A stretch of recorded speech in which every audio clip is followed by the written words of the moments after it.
DreamWorks is not always consistent, but when they're good, they're pretty dang good. The Wild Robot. So, this is one that I kind of had to be talked into. So, when the first trailer came out and had no dialogue and was gorgeous, I got real excited. I thought, does this mean this is going to be like dialogue free? Like it looks like the story could do that. Would they dare? No, because there was a cast list even at the end of that first trailer. But even seeing the cast list, I'm like, oh, okay. Like maybe it's still not a lot of talking. Then the new trailers came out and the animals were talking. I was like, oh, okay. And I kind of lost interest. Then the reviews started coming out. And they were pretty dang good. The clincher was I asked my kid if they wanted to see this. And they were up for it. They came with me. And they liked it too. It's not absolute top tier DreamWorks. It's not Puss in Boots: The Last Wish. It's not How to Train Your Dragon 1 or 2.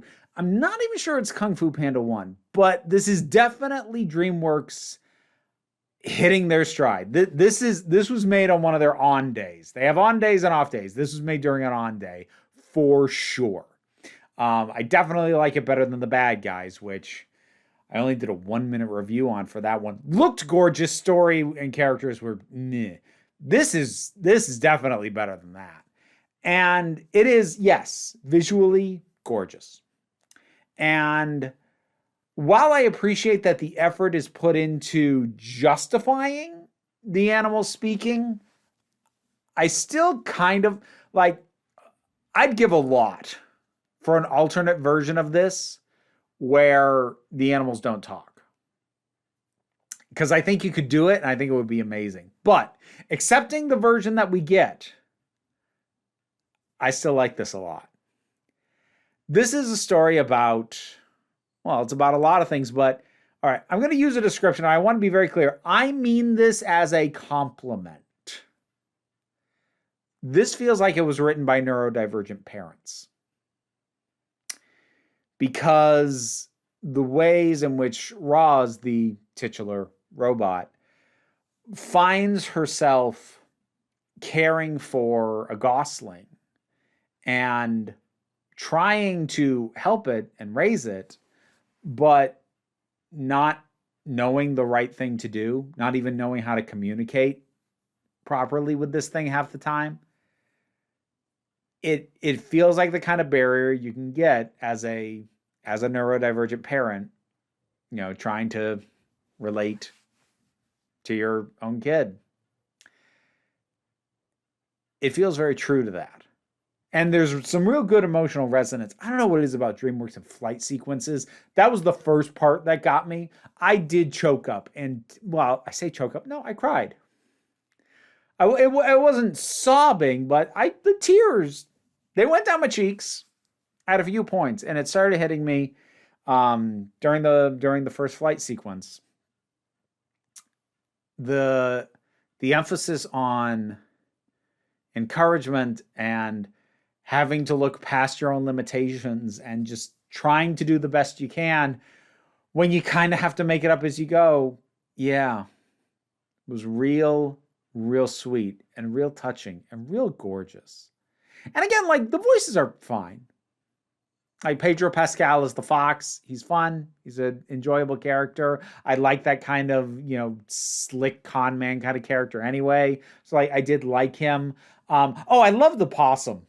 Especially the possum mom. There's some shockingly dark humor, especially at the front end of this. Like this is not a spoiler, but I gotta share this joke because I couldn't believe they did this joke. Even though they kind of backpedal on it a little bit later, the fact that they did this joke at all let my jaw, it hit the floor. So you have this possum mom with all of her kids on her back, and they've run into Roz, the robot. Now, naturally, upon first meeting her, all the animals are terrified of her because they don't know what the hell she is. And when the possum runs into them, they all play dead, or they try and play dead. And so initially, like, that's a little bit of a dark joke that I got was, they all try and play dead, but one of them's taking too long. And then the other little kid possums get up and they start critiquing each other. Like, why are you taking so long? It's like, meningitis takes a little while. And then the other ones are saying what it was that they were pretending to have died of. Then the mom sits up and goes, it doesn't matter what it was that killed you. And now we're all gonna die for real. So that was the initial, like, that's a little dark. And I got a good laugh out of me. But then a little bit later in the same scene,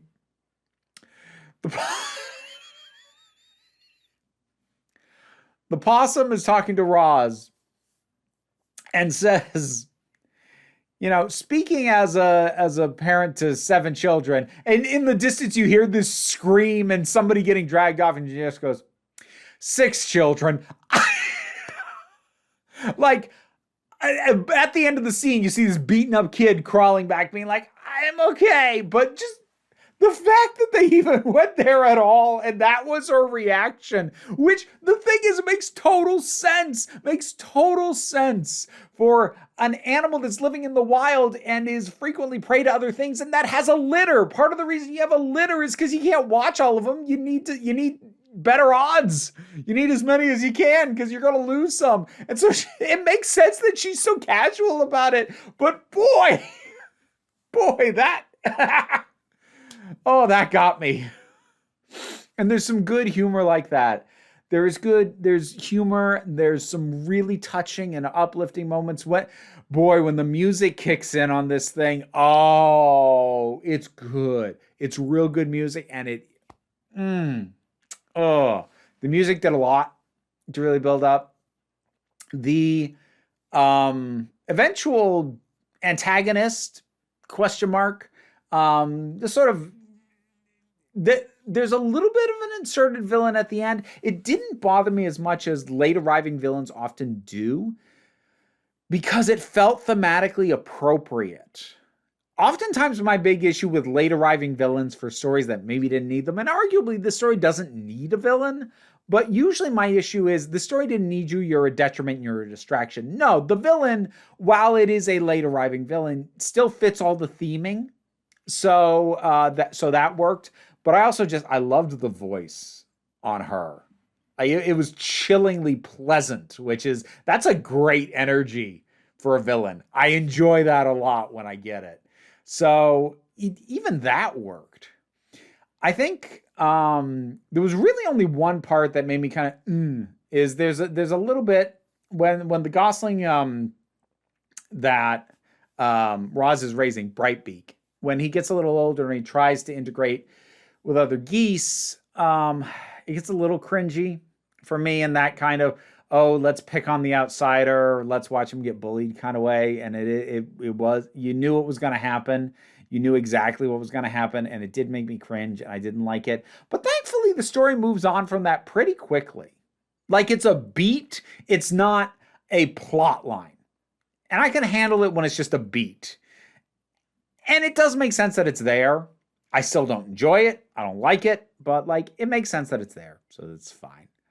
But that was really about the only period, and I was like, But this thing is ultimately at its strongest when the characters aren't talking. When it's relying on maybe 1 or 2 lines of dialogue, but letting the music and the shot composition, when it lets those things lead the way, that's when this thing is at its best. And when it's at its best, it's amazing. And even when it's not at its best, it's still fun. Definitely one of the better things to come out of DreamWorks. It's a good time. Have you seen The Wild Robot? Whatever your thoughts are, drop something down in the comments. Let's talk about it. Patreon pays the bills, enables me to do this as my living, even if you can't help me out that way. Like, share, subscribe. They all help me out as well. Don't worry too much about it, though. We take a relaxed attitude around here. You can just come on back next time you need a break. And now to give thanks to my highest supporting patrons: Robin Moore, Zubin Lutfulla, Goddess Elida, Welsh Wrestling Geeks, Oliver B., Melissa Pedersen, Movie Turtle, Ulrich Bogdan, Loki Eris, Melinda Walters, Auntie Kate 808, Becky Sparks, Bernabe Likes the Poodle, Tracy Scrabbit, Angry Casperl, Dave Hall, Quite Bearish, Rosalind Bennett, Adam RDL Taylor, Pau Baraba Jago, Mira G, and Sir Didymus is my favorite. I don't know, it feels right that it's October the first time you're seeing all three of these at the same time.